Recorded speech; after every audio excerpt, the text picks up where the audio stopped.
Are you ready for the bull market, and could I see your preparation? The classic story of a bull market, as we are experiencing now for the third cycle, is that people are not prepared for the bull market. They have, for example, made purchases, which is a basic preparation for the crypto bull market that we will be discussing today. But generally, they are not mentally prepared and especially not infrastructurally prepared. My name is Kirill Juran. I lead the consulting group SMP Gel, where we take care of digital entrepreneurs and investors, handling their legal, tax, and accounting matters, and occasionally doing some business deals and negotiations with them. Similarly, and one of the areas we focus on is the taxation of crypto, some crypto structures, non-taxation of crypto, and similar kinds of things. Today, we will briefly look at what I would give as my quick 2 cents on how to prepare for a bull market.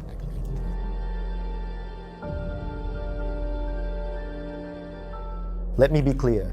Your preparation for the bull market will directly and linearly correspond to how much you hold.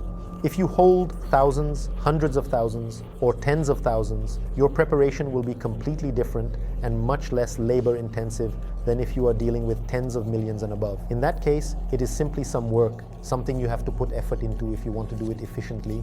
The first thing to understand is that if you are dealing with amounts in the thousands, what I am saying step by step will not always apply to you. You don't always have to deal with such a level of detail because you are taking on smaller risks. The first 2 essential things you should do with your crypto, I recommend to absolutely everyone. I know perfectly which crypto I have kits. That means KYC, I photographed my ID, they identified me during its purchase, and I can prove the acquisition cost of that crypto versus the crypto I have non-KYC. Typically, I can't prove the acquisition cost. Bitcoin may be right, and at the same time, no one knows about it. Further division of this, I recommend organizing the history of your cryptocurrencies. If you are not just buying and holding Bitcoin, but have historically done something with that crypto, it is good to know for each address, the crypto on it, what roughly has been done with it. At the same time, it's a good idea not to mix things up. For example, if I know that one address has gone through 20 exchanges and another has experienced some crazy DeFi activities, it's good to keep them separate if I can manage to keep the 2 addresses distinct. This is some basic accounting, some basic bookkeeping that everyone should do regardless of how much you have. Another thing, absolutely essential, is to think about when I want to exit. Terrible mistakes are made here because typically, if you don't know in advance, emotions start to play a role. At the same time, what you think now will not hold true in a bull market. Simply put, you might be super convinced about something right now, but from our experience, few people maintain the same conviction even in a bull market.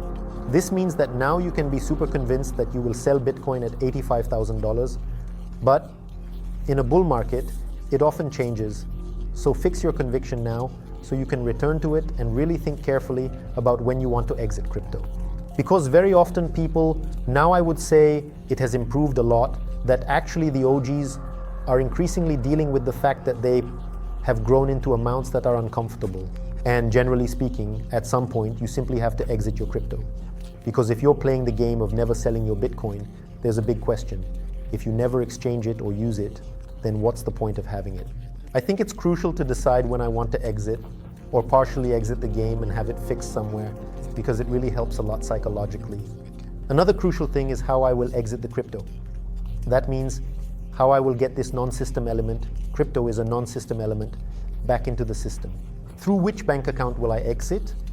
Through which exchange will I exit? Do I have this path well trodden or not? How will I enter the regular fiat world? The question may sound completely trivial, but mistakes are often made here. Typically, if you have a mortgage, you don't want to exit crypto to an account where you have a bank that is lending you money in some way. Again, if you have a newly opened bank account, I'm not sure if you really want to be moving large amounts of money through it. This is something really important to think through, meaning knowing that when I sell the crypto, I shouldn't just think, I'll sell it somehow.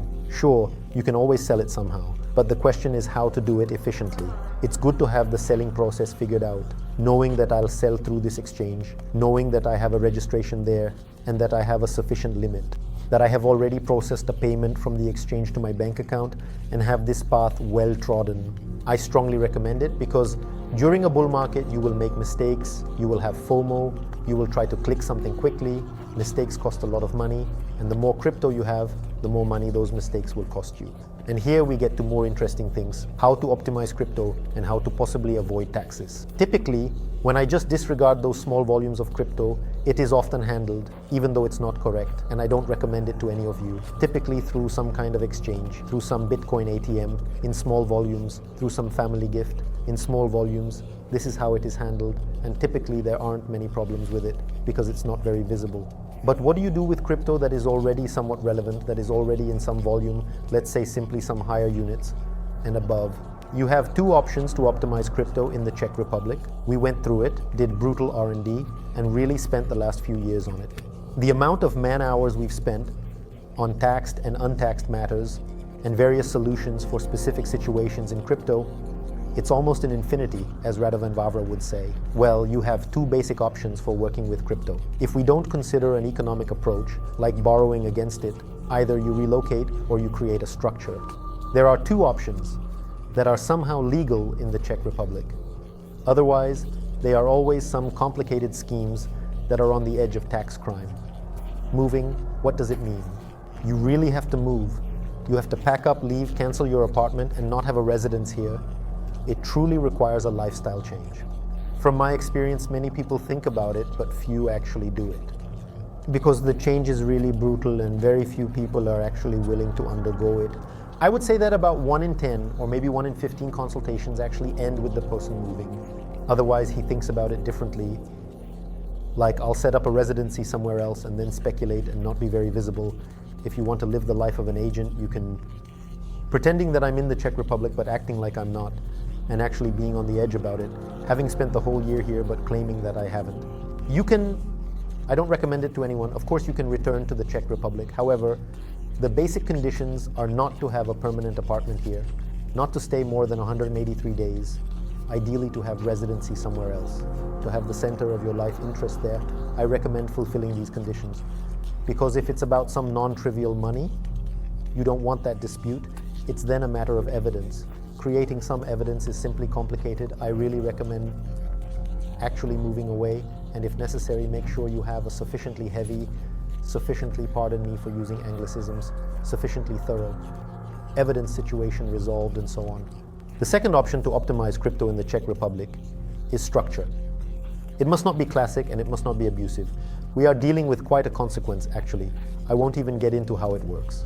The structure will make sense to you when you have unrealized profits in the range of a few million units, at the moment when you are simply willing to operate differently than as an individual, where everything has to be on your personal bank account and similar matters. Yeah, so these are a couple of assumptions. What is essential to realize about the structure is that if it's done correctly and not haphazardly, which I don't recommend, not in the sense that it's just an external variant, which really bothers me, but in the sense that the structures I've seen done haphazardly have a lot of small mistakes that must not happen. And if they do happen, you can't undo them, and it's a complete disaster. So even though the concept is very simple at the highest level, the execution is quite tricky, as the devil is in the details. Regarding the structure, it is important to realize that it doesn't happen immediately.